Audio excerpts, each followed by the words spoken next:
Now, as Hume, the philosophes, Kant, and other major philosophers of the Enlightenment were changing the map of thought, the scientific imagination of the period was scarcely at rest. Recall Descartes' contemporary critic Pierre Gassendi, who had so much to do with reviving Epicurean philosophy and the atomic ontology of Democritus and other atomists. Gassendi arguing that the right understanding of what the constituents of the universe are is a physical and physicalistic understanding, that ultimately everything is reducible to an atomic particulate form.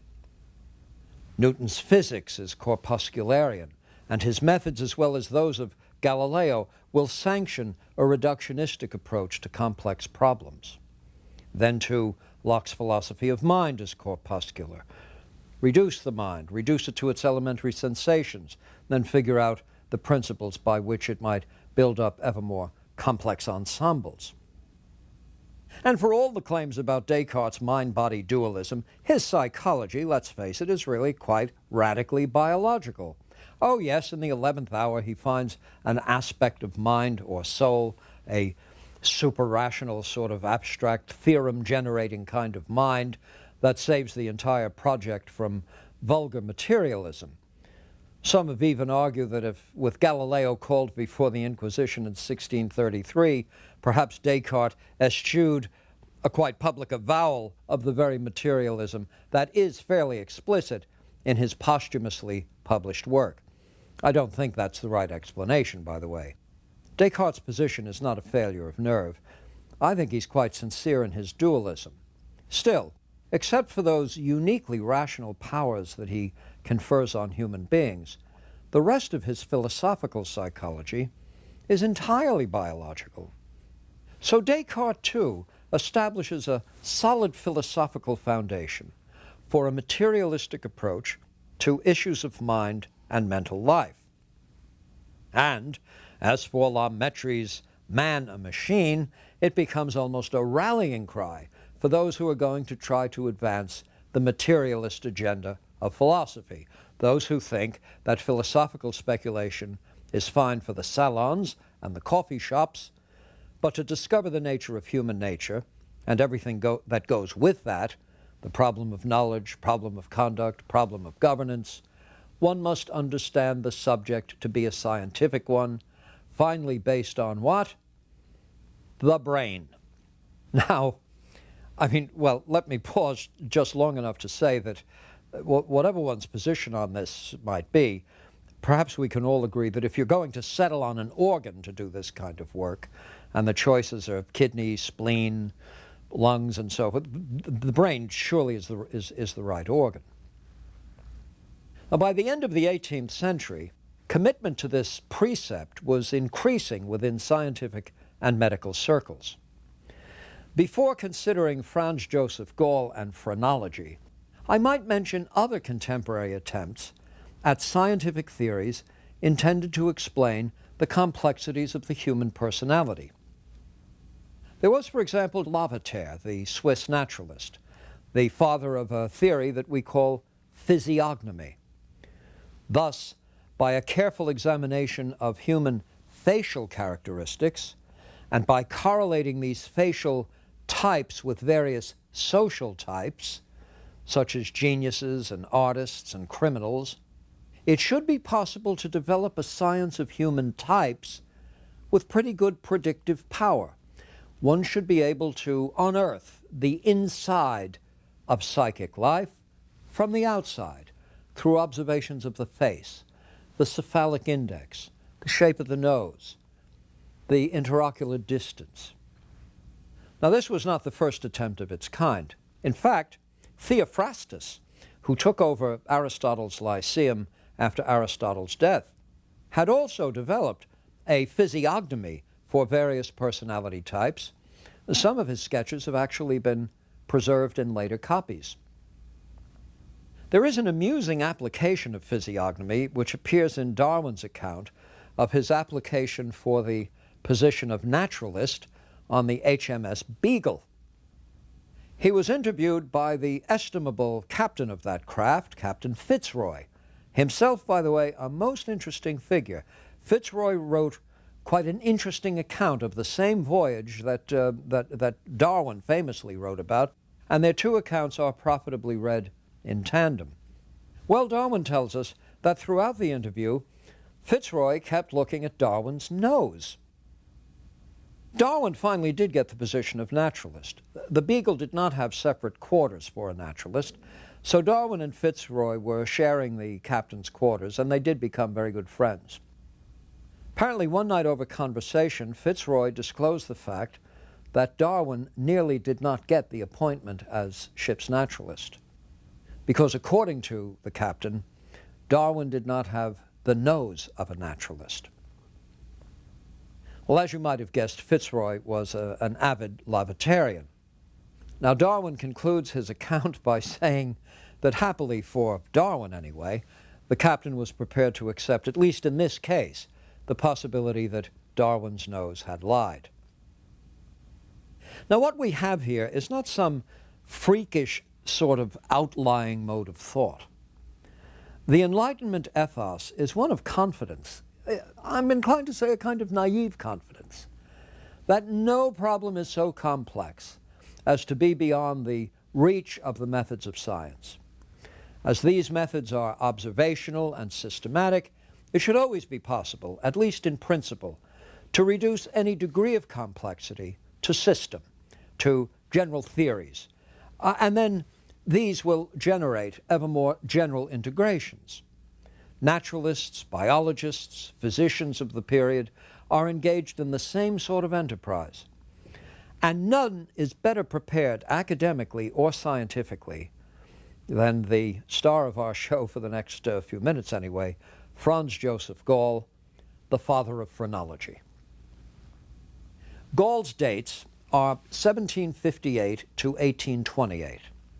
He's born in Baden, Germany, and he studies medicine first at Strasbourg and then in 1781 at the esteemed University of Vienna, which at the time probably was it certainly was the leading medical school on the continent and surely on a par with Edinburgh. Vienna had a medical faculty from the time of the university's founding in 1365.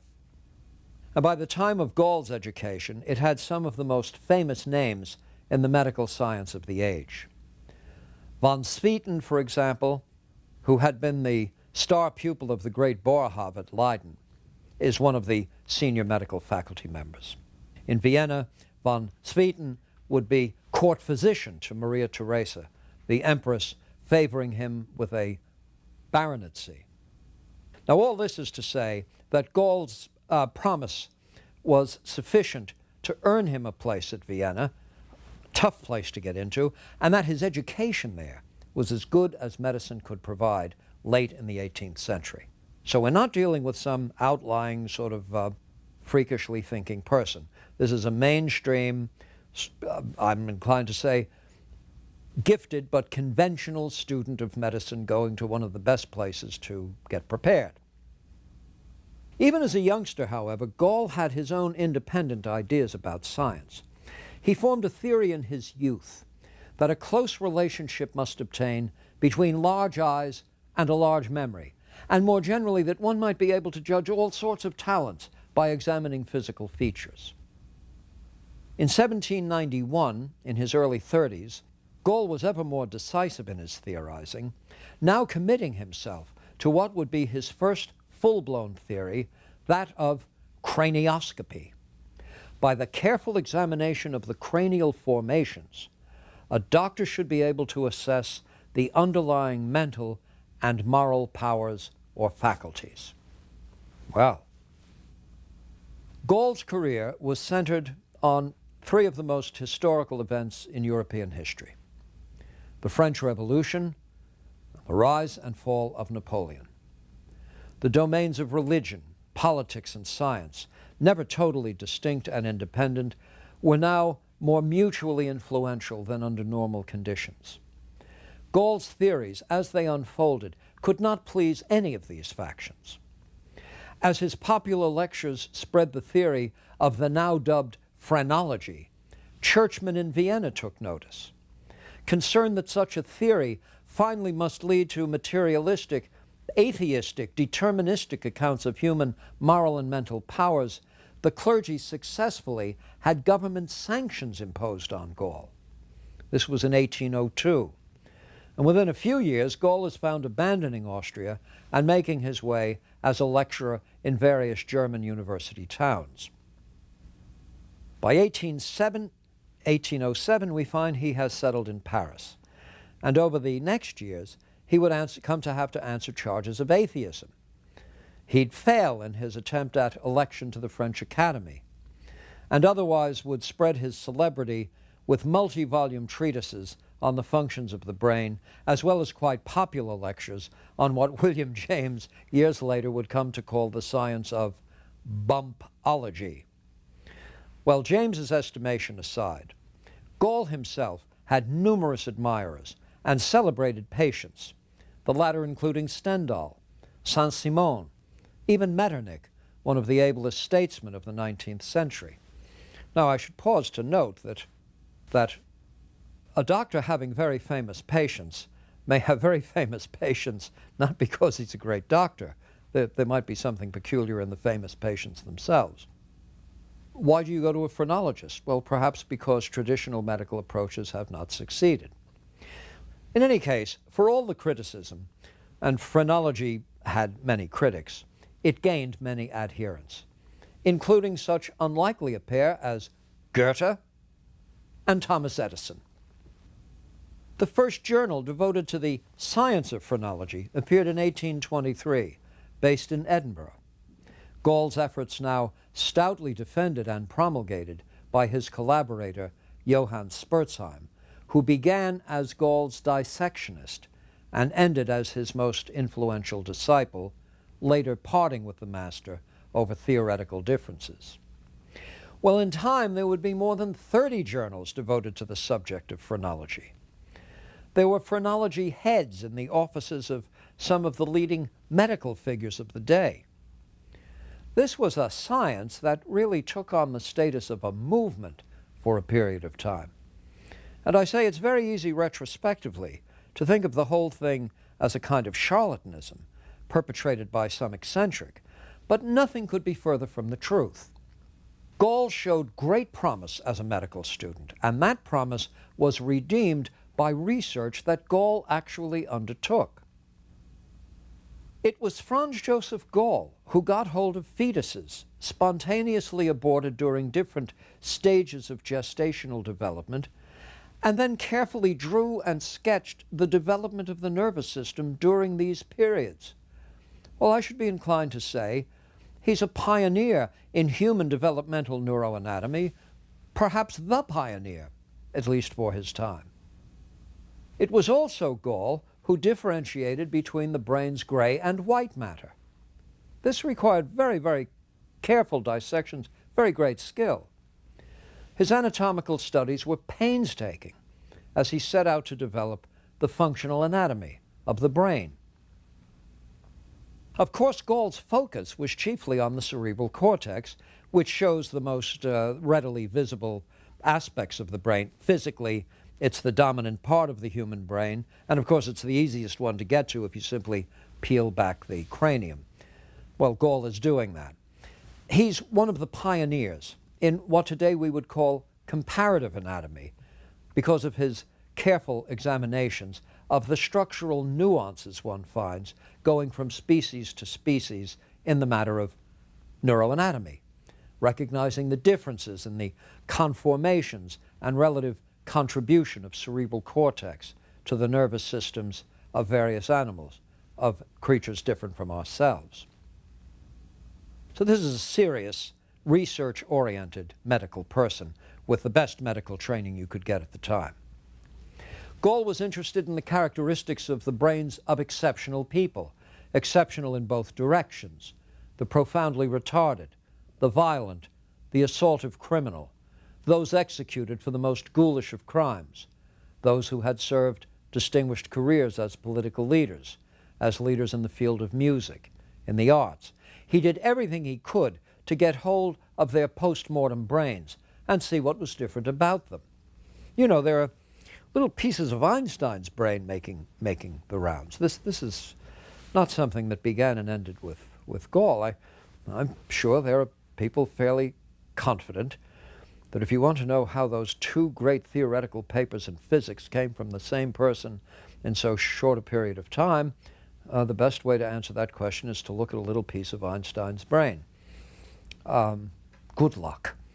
Now, on the basis of Gall's anatomical studies, he was prepared to propound what he rather immodestly referred to as the, quote, 4 incontestable truths of phrenology. Now, phrenology was just the name he gave it from the Greek phrenesis, or phren, for mind, a science of the mind, a mental science, a scientific psychology. Which is circa 1800. We've got somebody trying to develop a scientific psychology. Now, what are the incontestable truths?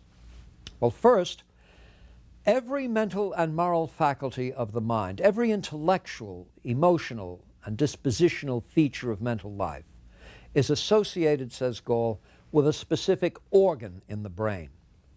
Gall had identified 27 basic faculties of the mind, and the theory would call for each of these to be associated with a specific organ of the brain. Later, Spurzheim would add another 10. Now note the tendency of the brain sciences to become inflationary. As matters become more complicated, we simply generate new faculties that will do the job. But ignore the peculiar phrase, organ of the brain. What Gall has in mind is a functional unit, or what today might be called a module. His is a modularity theory of mind. Now, the second incontestable truth is that the amount of that faculty that a person possesses is associated with the relative mass of brain connected to that faculty. Gall is not contending that larger heads are better heads, though he could not have pleased Napoleon in his observation that Napoleon's head size was not proportioned to his ambitions. But the point is more subtle. For a given brain mass, it is the fraction of that brain that's devoted to a given faculty that affects the extent to which that faculty predominates. All right. Now, the third incontestable truth of phrenology is that the mental and moral faculties are innate. And I think one answer to the question why many of the philosophers tended to hold Gall at arm's length was this rather inegalitarian aspect of phrenology. The idea that major differences between and among persons at the level of mental and moral qualities are innately determined, and by the way, locked into nothing less than the permanent structure of the brain.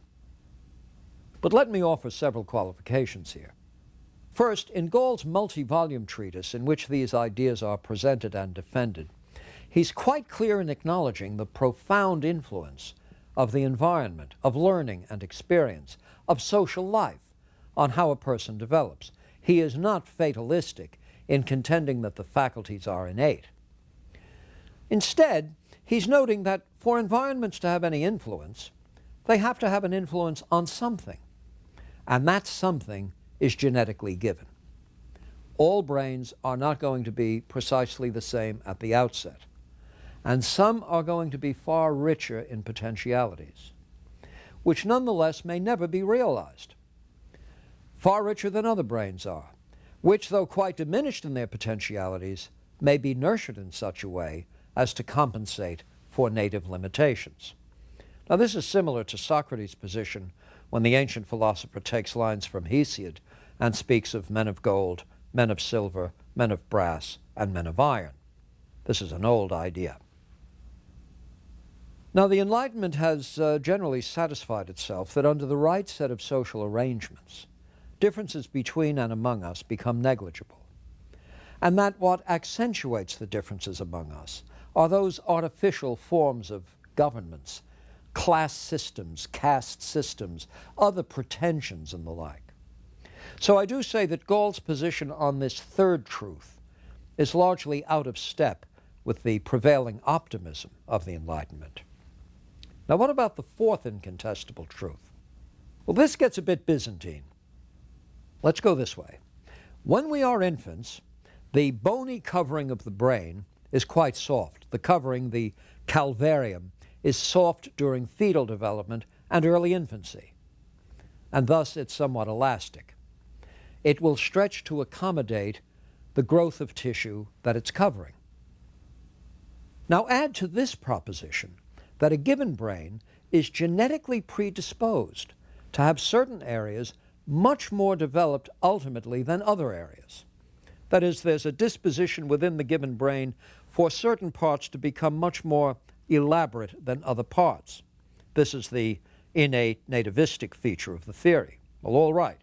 So here's little Billy and little Jane. They're developing, and let's suppose that in both of them the faculty of destructiveness is going to become particularly pronounced.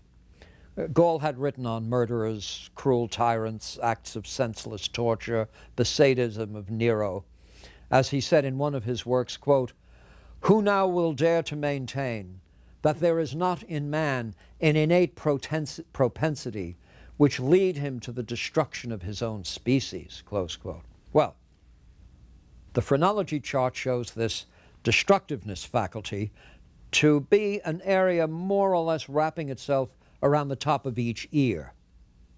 Now, if Billy and Jane are predisposed to destructiveness, so let's say more so than others, this part is now going to start elaborating itself during early development, during fetal development. So it's going to start pushing out against the calvarium near the apex of the ears. But suppose some other faculty, say the faculty of causality, which is located high on the forehead, close to the midline, is going to be present in much less potency. So here we have Billy and Jane with strong tendencies toward destructiveness, but with innately diminished capacities for the comprehension of causality. This would be an odd couple, by the way. Well, their brains are starting to develop accordingly, pushing out against the ear area, but being somewhat stunted in the forehead. This process goes on throughout the development of their nervous systems, before and after birth, until the sutures close and the cranium becomes harder and relatively inelastic. Well, of course, by that time, their skulls will reveal these conformations, providing evidence of the cerebral growth that has occurred until things got too hard. Now, Gall's critics early on made much of the difference between cranial bumps and crannies and what you would actually find in the underlying cerebral cortex. That is, the criticism was that the cranial conformations do not perfectly match the conformations of the brain surface itself, that being a criticism against Gall. Guess what?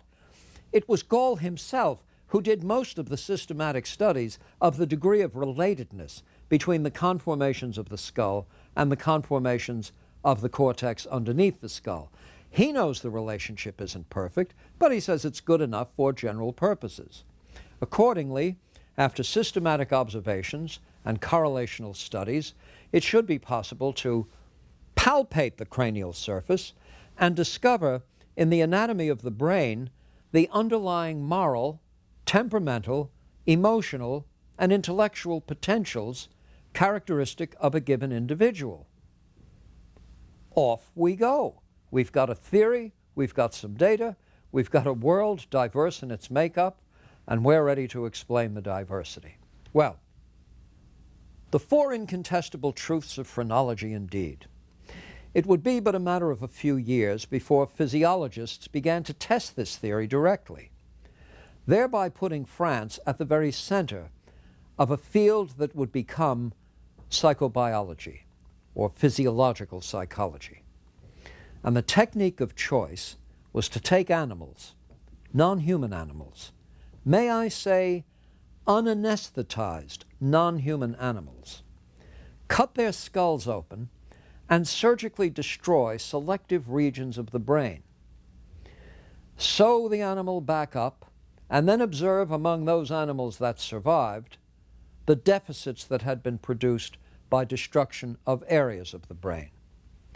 The names that stand high on the list here, in my own view, I would have to say, to some extent, high on the list of villainy, would be François Magendie and Xavier Bichat. And most significant of all, the earliest critic of Gall, the one who was first to develop this technique, Pierre Flourens.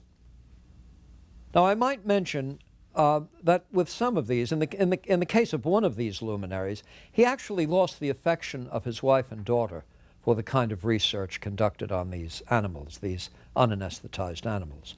There are instances of students being amused by having live animals pinned against a waxed board as their brains are exposed and surgically destroyed. This is not the occasion to launch a defense of animal rights, etc., etc., but it would be neglectful to let this sort of research pass without comment. After all, our characters are shaped by our activities, by what we do and what we support. That is, we make ourselves into sorts of beings we are, in virtue of the manner in which we conduct our lives. Now, the seemingly noble motive that would permit anything and everything for the sake of knowledge can be a license for villainy, and one has to wonder the extent to which one really does transform one's character when one is prepared to bring insufferable pain and suffering to bear on innocent beings to test a theory, even one judged to be as important as Gall thought his theory was. In the early 1840s, Flourens performed this research, publishing findings along with a careful critique in a work he titled Phrenology Examined, and he dedicated it to the memory of Descartes. A second edition appeared in 1844, and 2 years later an English language edition. And in the preface, Flourens tells the reader that the 17th century recovered from the philosophy of Descartes in the 18th, that of Locke. The question now is whether the 19th will recover from Gall. In other words, Gall, he thinks, had a very, very stultifying effect on thought in the sciences. The criticism that followed led many to conclude that the death knell of phrenology had been sounded, and sounded by Flourens. But Flourens paradoxically discovered that the areas of the brain Gall had identified with certain specific functions were not identified with those functions, and he thought that in doing that, he was serving up a devastating critique of Gall. But what he ended up publishing actually was evidence of just the sort of localized function that was at the center of Gall's theory, increasingly showing a quite reliable relationship between specific areas of the brain and specific functions. It didn't redeem phrenology. There was no specific seat of the understanding found or eliminated, but it did do this. Gall had put on the map of scientific thought a problem that continues to animate what today we call the cognitive and brain sciences, and that is the problem of localization of function. Where in the nervous system is one or another psychological, moral, emotional, motivational, perceptual function determined, controlled, operated? The search continues to this day. With brain imaging techniques and other non-invasive methods, one is in a position to get very good answers to questions like this without pestering cats and dogs. Indeed, one of the most reliable sources of information in this area, and Gall was not ignorant of this, is the neurology clinic itself. Gall's larger achievement, a matter of record even as the record of phrenology proved to be largely a waste, was to rescue philosophy of mind from speculative philosophy and locate it within the sciences. It would be permissible to say that he played an important part in the emergence of psychology as an independent experimental discipline. The speculative approach of Locke or Hume was now complemented, if not replaced, by clinical experimental inquiries into the relationship between psychic and physical processes. From a few suggestive studies to what arose as a veritable movement, the brain sciences would take on profound philosophical importance. If Gall is not the father of that movement, he is surely one of the most influential modern tutors. Phrenology itself had great staying power. Learned essays and texts were still published and respectfully discussed as late as the 1930s. In the second half of the 19th century, any number of books by medical specialists took the science quite seriously, ignoring Flourens and others who really didn't understand the matter. One title indicates how popular this was. James Carson, Fundamental Principles of Phrenology, providing the only principles he thinks capable of being reconciled with the immateriality and immortality of the soul in 1868. Well, we don't see titles like that anymore. Now, rather, we see the cover of Time magazine indicating that we've located through the functional MRI the place in the brain that makes moral decisions. Some silly ideas die hard.